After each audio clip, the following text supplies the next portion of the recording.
이 본문을 가지고 부흥이 경험되는 교회라는 제목으로 이 시간 함께 은혜를 나누도록 하겠습니다. 오늘은 우리 교회가 이 보이시에 세워진 지 37년이 되는 뜻깊은 주일입니다.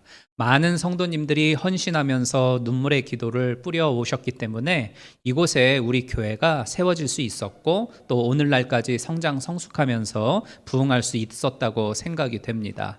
그래서 모든 분들의 수고와 애씀을 하나님께서 기억하시고 그리고 하늘의 귀한 상급으로 갚아주실 줄로 믿습니다.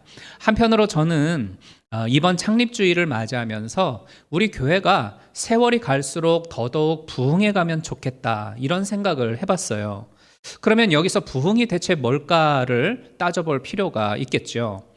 교회의 부흥하면 보통 이 교회의 사이즈가 커지는 걸로 여겨지고는 합니다. 예를 들면 렌트하던 교회가 자기 건물 건축하면 그 교회 부흥했다 말을 하고, 개척 당시 10명으로 시작했던 성도가 100명, 1000명으로 늘어나게 되면 역시 그 교회 부흥했다 이렇게 말들을 하곤 하죠.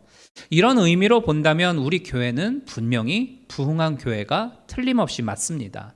그러나 진정한 의미에서의 부흥이라고 하는 건 단순히 사이즈의 확장을 말하는 것이 아닙니다. 죽어있던 영혼이 복음으로 인해서 살아나는 것을 뜻해요. 그러니까 인생의 무거운 짐으로 절망하던 사람이 예수 믿음으로 말미암아 소망을 얻게 되어지고, 무력했던 이가 성령의 역사를 체험함으로 말미암아 활기를 되찾고 소생하게 되어지는 것, 이러한 변화를 체험하는 것, 그것이 바로 진정한 부흥입니다. 이런 의미에서 저는 우리 교회가 성도들로 하여금 진정한 부흥을 경험케 하는 그런 교회가 되어지기를 소망합니다. 우리 한 사람 한 사람마다 복음으로 인해서 정말 내 영혼이 살아나는 것을 체험하고, 제가 예수님 만나서 진짜 인생 살았나요? 이렇게 고백하는 역사가 우리 모두에게 있기를 주님의 이름으로 축복합니다. 한편으로는요, 이렇게 진정한 그 부흥이 경험되어지는 교회가 되려면 반드시 있어야 할 것이 있는데, 그건 바로 말씀의 부흥입니다. 말씀의 부흥. 이 교회 안에서 말씀의 부흥이 이루어져야만 성도는 진정한 부흥을 체험할 수가 있게 되어져요. 이 사실을 오늘 봉독한 성경 말씀이 우리들에게 가르쳐주고 있는데, 이 솔로몬에 의해서 예루살렘 성전과 예루살렘 성벽이 건축이 되어졌었는데요, 후에 이 바벨론 제국의 침략에 의해서 그 성전과 성벽은 완전히 초토화되어서 파괴가 되고 유다 백성들은 바벨론으로 포로가 되어 끌려가게 되죠. 그리고 그 이후 이 포로 생활에서부터 해방이 되어지고 이스라엘 백성들은 예루살렘으로 돌아오게 되어지는데, 이때 돌아올 때에 느헤미야가 주축이 되어서 이스라엘 백성들과 함께 고향 땅으로 돌아옵니다. 그리고 돌아와 보니 파괴되어진 채 방치되어져 있는 그 예루살렘 성벽을 힘을 모아서 재건하는 일에 힘을 써요. 그리고 오늘 1절의 말씀처럼 그 후 온 백성들이 광장에 모여드는 겁니다. 그리고 거기에서 백성들은 하나님이 이스라엘에게 명하셨던 율법책, 즉 성경을 읽고 가르침을 달라고 학사 겸 제사장인 에스라에게 요구를 하고 있는 겁니다. 그러니까 이스라엘 백성들은 오래전 이사야 선지자가 풀은 마르고 꽃은 시드나 우리 하나님의 말씀은 영영이 서리라 라고 했던 그 이사야 40장 8절의 말씀을 떠올렸던 것이죠. 이 백성들이 온갖 어려움을 다 극복하고 이제 예루살렘 성벽을 아주 새로이 잘 건축을 해 놓았는데, 그 성벽이 자기들의 평안함과 자기의 안전을 지켜주지 못한다라고 하는 걸 이 백성들은 암울했던 그 지난 역사를 통해서 철저히 깨닫게 되어졌던 겁니다. 그러니까 나라가 망해놓고 이제서 보니까 우리를 지키고 우리를 견고히 세우는 것은 결국 하나님의 말씀이구나. 그 하나님의 말씀만이 우리를 영원히 세우게 하는 원동력이 되는구나. 이걸 깨달았던 거예요. 이것을 망해놓고 보니까 뼛속 깊이 느꼈던 것이죠. 그래서 하나님의 말씀으로 자기들을 무장하기를 원하여서 에스라에게 하나님 말씀을 달라고 요구했던 겁니다. 우리 인생도 마찬가지입니다. 우리가 그동안 어렸을 때부터 쭉 공부를 해오면서 나름대로 학위를 얻어내고, 그 학위를 얻어낸 이후에 직장 생활하고 사업 생활을 하면서 사업을 하면서 경제적인 부유함을 누리게 되고, 또 사회에서는 나름대로 지위를 차곡차곡 쌓아 올려오셨을 겁니다. 각자 나름대로 그런 의미에서 보면 이 세상에서의 부흥이라고 하는 것을 나름대로 경험하면서 여기까지 잘 달려오셨을 거예요. 그런데 여러분, 그렇게 채워가면서 보니까 여러분의 영혼에 진정한 만족이 있던가요? 그 내 속에서 깊이 솟아오르는 말로 다 표현할 수 없는 그러한 기쁨이 날마다 날마다 내 안에서 흘러 넘칩니까? 이 세상에서의 부흥이라고 하는 건 잘 되면 잘 될수록 더 배고프게 만들고요. 그리고 더 목말라 갈증나지게 만드는 법입니다. 그 프랑스의 유명한 사상가 몽테뉴라고 하는 사람은 재물의 빈곤이라고 하는 건 쉽게 치유되지만 영혼의 빈곤은 치유되기가 정말 어렵다, 이런 이야기를 했습니다. 그러니까 그만큼 이 내 영혼 안에 있는 빈곤함과 이 갈증이라고 하는 건 쉽사리 해결될 수 있는 문제가 아니라는 말입니다. 왜냐하면 하나님이 인간을 창조하실 때에 하나님의 기운을 인간에게 불어 넣어 주셨는데 그 하나님의 기운이 바로 영혼이에요. 이 영혼은 내 몸을 움직이게 하고 내 삶을 이끌게 하는 원천이 됩니다. 그렇기 때문에 최우선적으로 내 영혼이 잘 돼야 하고 내 영혼이 건강해야 하고 내 영혼에 만족감이 있어야만 비로소 내 몸이 건강해지고 내 몸으로 이루어가는 삶이 만족스러워질 수가 있게 되어지는 겁니다. 그래서 이사야 선지자는 너희는 귀를 기울이고 나에게로 나와 들으라. 그리하면 너희의 영혼이 살리라 라고 말씀을 하였고, 사도 바울은 오직 우리의 만족은 하나님으로부터 나온다라고 외쳤던 겁니다. 여러분, 하나님의 말씀을 들어야 내 영혼이 살아요. 하나님의 입에서 나오는 말씀이 내 속 안에 채워져야 영혼의 진정한 만족함을 경험할 수가 있게 되어지는 겁니다. 그 경험을 할 때에 이게 바로 말씀의 부흥이에요. 우리들이 이러한 말씀의 부흥을 경험하려면 첫 번째로 은혜의 자리로, 말씀의 자리로 자발적으로 모여야 됩니다. 이 바벨론에서 70년 동안 포로 생활을 하던 백성들이 이제는 드디어 자유를 얻었고 온갖 어려움을 물리치고 든든한 성벽을 쌓아 올렸어요. 이제 그 성벽 안에 들어가서 그 자유와 안정감을 마음껏 누리고 싶지 않겠습니까? 그동안 방황하면서 힘들게 살았는데 이제 든든한 성벽도 세웠겠다. 그 안에서 평안하게 있고 싶지 않았겠어요? 막 피크닉도 가고 빨간 날이면 멋진 휴양지 찾아가서 모히또 한잔하는 막 그런 여유를 하루라도 빨리 누려보고 싶지 않았겠습니까? 왜 안 그랬겠어요? 그러나 이스라엘 백성들은 최우선적으로 하나님의 말씀 앞으로 모여들었습니다. 이들이 누가 모여라 라고 해가지고 강제적으로 모인 게 아니었어요. 자발적으로 모든 백성들이 모여서 하나님의 말씀 듣기를 최우선적으로 원했던 것입니다. 할머니가 너무너무 이쁜 손주에게 아주 맛있고 영양가 있는 음식을 숟가락에 이렇게 담아가지고 입에 넣어주려고 그래요. 근데 애는 먹기 싫어가지고 막 도망가죠. 그러니까 할머니가 쫓아가가지고 어떻게 해서든지 잡아다가 먹이려고 이제 붙듭니다. 그런데 아이가 입을 꼭 다물고 안 먹으려고 하면 결국은 숟가락 떨어지고 막 난장판이 되잖아요. 하나님의 말씀도 마찬가지입니다. 구하라 너희에게 주실 것이요, 찾으라 찾을 것이요, 문을 두드리라 너희에게 열릴 것이다. 이 하나님의 법칙이에요. 우리가 스스로 구하고 찾고 열심히 두들길 때에 말씀의 문이 열려져서 그 말씀의 문 안에 들어져 있는 그 보화를 우리가 소유하게 되어지고 그 풍요로움을 체험할 수가 있게 되어지는 겁니다. 그러니 성도 여러분, 최우선적으로 말씀의 자리에 서십시오. 그리고 함께 모여야 됩니다. 함께 모여서 말씀의 은혜를 사모할 때에 그 속에서 큰 역사가 나타나는 거예요. 혼자서 우리가 성경을 읽고 큐티하면서 개인적으로 묵상하고 그래도 은혜를 체험할 수가 있지만 말씀을 사모하는 사람들이 함께 모일 때에 더 큰 은혜가 임합니다. 저는 우리 교회가 양적으로도 부흥하기를 원해요. 물론 숫자가 중요한 건 아니지만 그러나 5명이 모이는 것보다는 10명이 모여서 기도할 때에 더 뜨겁죠. 10명이 모이는 것보다는 20명이 모여서 찬양을 할 때에 그 찬양에 힘이 붙는 법이고 말씀 선포에도 더 능력이 나타나는 법이에요. 이런 의미에서 양적인 성장은 우리 개개인의 신앙의 질적인 성장에도 밀접한 관계가 있습니다. 장작이 하나 둘 떨어져 있으면 불이 붙지 않아요. 서로 뭉쳐 놓아야 큰 불이 되는 겁니다. 오순절날 마가의 다락방에 성령의 불이 임할 때도 120명의 성도가 함께 모여 있었습니다. 각자 따로따로 너 알아서 기도해라 이런 게 아니라 주님이 약속하신 성령을 사모하면서 함께 모여 기도할 때에 성령의 불이 임했던 것을 우리는 기억해야 돼요. 그래서 어떻게 해서든지 말씀의 자리로 모여야 됩니다. 마귀는 우리를 모이지 못하도록 합니다. 우리의 마음의 밭을 돌짝밭같이 가시덤불같이 길가와 같이 만들어서 막 회방시켜요. 나 교회 가면은 누구 때문에 꼴 보기 싫어서 교회 안 나갈래 라거나 그 사람이 그때 나한테 무슨 말을 했어, 그래서 나 차라리 교회 나가고 싶지 않아. 이런 여러 많은 일들을 우리의 마음을 강팍하게 하고 얼어붙게 하고 냉랭하게 만들죠. 잘 지내던 부부가 틀어지게 해서 그날따라 내가 예배 나가야 되는데 하필 부부싸움에서 나 안 나가 기분 나빠 이렇게 되고요. 계획에 없던 일들이 생겨서 교회 못 나가게 되고 갑자기 아프게 되어져서 예배의 자리에 못 나가게 되죠. 이런 일들을 하는 게 결국은 사단마귀의 회방입니다.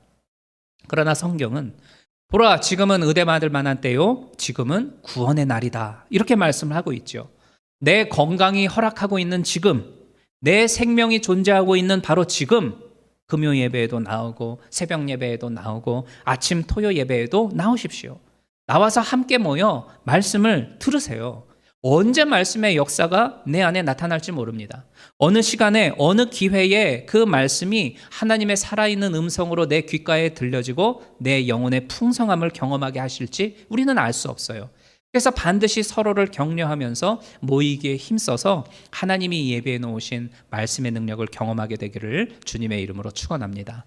두 번째로는 말씀의 권위를 인정해야 하는 것이 필요합니다. 오늘 본문 5절 말씀을 보면 학사 에스라가 모든 백성 위에 서서 저희 목전에 책을 펴니 책을 펼 때에 모든 백성이 일어섰다 이렇게 말씀을 하죠. 하나님의 말씀을 펼쳤을 때에 모든 백성이 일어섰다라고 하는 건 이제부터 낭독되어지는 인간 에스라의 이야기가 아니라 하나님의 음성이고, 따라서 그 말씀의 권위를 인정하면서 그 말씀에 순종할 것을 결단하겠다라는 의미를 가지고 있는 게 말씀 앞에 일어나는 행위였어요. 지금은 정치가로 활동하고 있는 안철수 씨 있죠. 이분이 그 카이스트에서 교수로 있을 때에 21세기형 전문가라고 하는 제목을 가지고 강연을 한 적이 있었습니다. 그런데 거기에서 안철수 씨는 이런 말을 했어요. 21세기는 초고속 사회이고 21세기의 전문가는 탈권위주의적인 자세를 요구한다. 이런 이야기를 했습니다. 그러니까 이런 말에서 볼 수 있듯이 우리가 살아가고 있는 요즘의 시대는 권위주의적인 사람은 절대 원하지 않아요. 막 에헴하고 자기가 조금 높고 나이 많다고 해가지고 어른 흉내내는 그러한 것들을 젊은 사람들은 원하지 않는다는 거죠. 지금의 세대는 그러한 권위주의적인 자세 원치 않아요. 물론 권위주의적인 자세를 가지고 막 사람을 하대하고 깔아보듯이 하는 그러한 태도는 절대 바른 자세가 아니죠. 그건 틀린 겁니다. 그러나 권위는 인정이 되어야 해요. 가정에서는 부모의 권위가 인정이 되어야 하고 사회에서는 어르신들의 권위가 인정이 되어야 그 공동체의 바른 질서가 유지될 수가 있는 거고 한 방향으로의 목적지를 향해 흔들림 없이 나아갈 수가 있는 거예요. 한 가정에서 아버지의 권위가 인정되지 아니하고 어머니의 권위가 인정되지 않는다고 한번 생각을 해보십시오. 그러면 그 자녀들이 그 부모의 권위 앞에 순종하겠습니까? 부모의 말을 듣겠습니까? 부모가 지시하는 것을 따르겠습니까? 권위를 인정하지 않으니까 부모의 가르침을 거부하게 되고 어른의 권위를 인정하지 않으니까 그 말에 순종하지를 않습니다. 그러니까 권위주의적인 자세는 분명히 틀린 것이지만 그렇다고 권위를 무시해서는 안 된다는 것입니다. 각자의 위치에 존재하고 있는 그 권위를 인정할 때에 그 공동체는 온전함으로 유지되어질 수가 있는 거예요. 그런데 사람에 대한 권위만이 아니라 이 성경의 권위도 갈수록 퇴색화되어져 가고 있다라는 것이 문제이죠. 그러니까 요즘에는 이 하나님의 말씀이 하나님의 말씀으로서 여겨지는 것이 아니라 단순한 그냥 책 한 권으로 여겨지고 있는 것이 요즘의 세대입니다.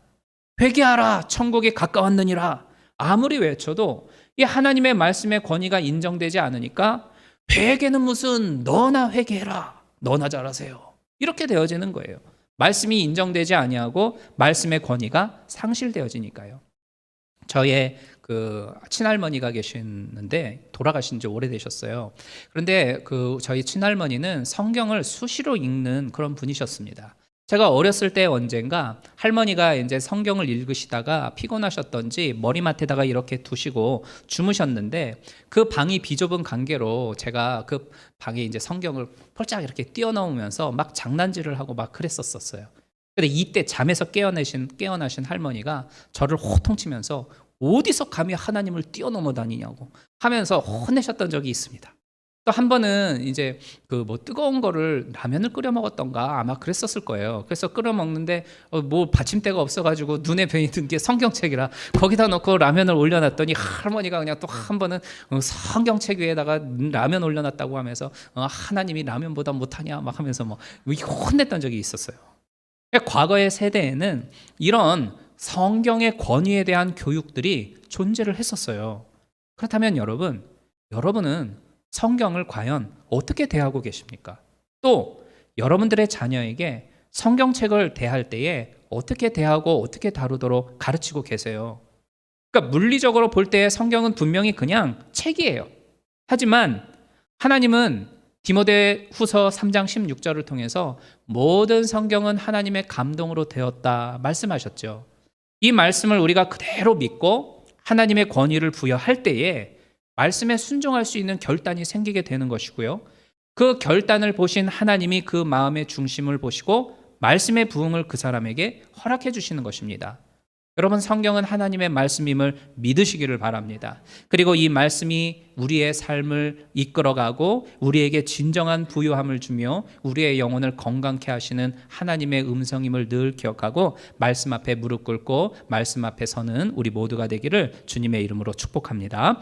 마지막 세 번째로 이 말씀의 부흥을 경험하려면 아멘 하며 우리의 입술로 선포하는 것이 있어야 됩니다. 에스라를 통해 성경이 읽혀지기 시작할 때에 모든 백성이 한꺼번에 일어나서 말씀의 권위에 순종하죠. 그리고 6절을 보면 이 말씀이 한 절 한 절이 읽혀질 때마다 모든 백성이 손을 들고서 아멘, 아멘 하면서 선포합니다. 여기 아멘에는 세 가지 뜻이 있어요. 첫 번째는 하나님이 하시는 이 말씀이 그대로 이루어질 줄로 믿습니다 라고 나 역시도 선포하는 거예요. 그래서 선포의 의미가 있습니다. 두 번째는 그 말씀에 대해서 순종하겠다고 하는 고백의 의미예요. 하나님이 이렇게 말씀을 하고 계시는데 그 말씀을 그냥 귓구녕으로 흘려 넘어가는 게 아니라 말씀에 대해서 내가 철저히 순종하겠습니다 라는 그러한 순종의 결단이죠. 그리고 마지막 세 번째는 아멘 함으로 인하여서 맞습니다. 저도 그렇게 생각합니다. 인정하는 동의의 의미입니다. 그래서 우리가 아멘 하여서 내 입술로 고백하는 건 말씀의 권위와 하나님을 향한 존경심을 표현하는 적극적인 방법이 돼요. 또 선포와 고백과 동의를 의미하는 거예요. 그렇기 때문에 우리는 아멘 하는 것을 아끼지 마십시오. 아멘, 아멘. 사람이 마음으로 믿어 의에 이르고 입술로 시인하여 구원을 얻느니라 이렇게 말씀을 하죠. 그래서 우리가 아멘 하며 입술로 시인할 때 그 입술을 통해 놀라운 말씀의 부흥이 나에게 임하는 것을 반드시 기억하시기를 바랍니다. 말씀을 마치겠어요. 제가 교회로 들어올 때마다 항상 이 교회 앞에 심기어진 나무를 쳐다보면서 들어옵니다. 어떤 나무냐면 화면을 한번 띄워봐 주시겠어요? 2015년 8월 2일 날이 교회 창립 30주년이었었거든요.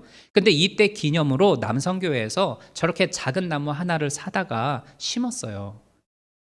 그 후 7년의 시간이 흘러서 오늘 2022년 8월 7일이 되니까 요만했던 나무가 저렇게 풍성하게 자랐습니다. 저 사진에는 보이지 않지만 보시면 그 자두가 막 열려져 있는 걸 볼 수가 있어요. 그러니까 나무가 성장했다라고 말을 할 수도 있겠지만 다른 표현으로 하면 나무가 부흥했다 이렇게 말을 할 수도 있겠죠. 그죠? 그러니까 저는 우리들이 오고 갈 때마다 저 나무의 부흥을 볼 수 있는 것처럼 교회의 부흥도 보았으면 좋겠습니다. 그러니까 나무 사이즈가 커진 것처럼 우리 교회가 더 커졌으면 좋겠다라는 의미보다는 하나님의 말씀 때문에 살아나는 진정한 의미로서의 부흥을 우리가 맛보고 경험했으면 좋겠어요. 죽어있던 영혼이 복음으로 인해서 살아나고 인생의 무거운 짐으로 절망하던 사람이 예수 믿음으로 말미암아 소망을 얻게 되어지고 무력했던 이가 성령의 역사를 통해 활기를 찾고 소생케 되어지는 이러한 진정한 부흥이 해가 가면 갈수록 더 풍성히 경험이 되어지는 우리 보이지 한인 침례교 교회가 되기를 소망합니다. 이를 위해서 우리 모두가 더더욱 말씀으로 무장되어야 합니다. 이스라엘 백성들이 함께 모여서 하나님의 말씀 앞에 서서 그 말씀에 아멘 아멘 하며 고백할 때에 바로 그들에게 진정한 부흥이 찾아왔죠. 우리들 역시도 모이기를 힘쓰고 하나님 말씀을 늘 읽고 묵상하면서 그 선포되어지는 말씀에 아멘으로 고백하기를 힘씁시다. 그러할 때에 우리에게도 분명히 진정한 부흥의 날이 임하게 될 것입니다. 이러한 은혜가 있기를 주님의 이름으로 축원합니다.